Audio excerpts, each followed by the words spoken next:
அரசு துறைகள் மூலமாகவும் பல தொழில்களை தொடங்க ஏற்பாடு செய்தார் எம்ஜிஆர். பல்வேறு பகுதிகளில் தொழிற்கழகங்களும் மாவட்ட தொழில் மையங்களும் தொடங்கப்பட்டன. பல்லாயிரக்கணக்கான மக்களுக்கு வேலைவாய்ப்பு கிடைத்தது. அமெரிக்க நாட்டிற்கு சென்று அங்குள்ள தொழில்நுட்பங்களை தெரிந்து வந்து தமிழ்நாடு காகித தொழிற்சாலையை அப்போதே 132 கோடி ரூபாய் செலவில் தொடங்கினார் எம்ஜிஆர். கைத்தறி தொழிலாளர்களின் துயர் துடைக்க வேண்டும், அவர்கள் வாழ்வை உயர்த்த வேண்டும் என விரும்பிய எம்ஜிஆர் கைத்தறி துறைக்கு என தனி அமைச்சரை நியமித்தார். ஆதி திராவிட மக்களின் மேம்பாட்டுக்காக தனி இயக்குனர் ஒருவர் தலைமையில் தனித்துறையை ஏற்படுத்திய எம்ஜிஆர் அவர்களுக்கு வீட்டு வசதியினை உருவாக்கி தர தனி வீட்டு வசதி வாரியத்தையும் உருவாக்கினார் எம்ஜிஆர் அவர்கள்.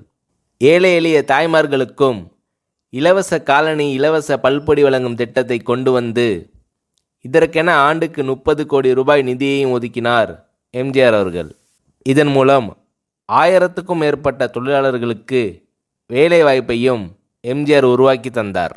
அது மட்டுமல்ல, எம்ஜிஆர் அவர்களின் ஆட்சி காலத்தில்தான் ஏழை நடுத்தர மக்களின் வாழ்க்கை தரம் உயர்வதற்கான பல நல்ல திட்டங்கள் உருவாகின.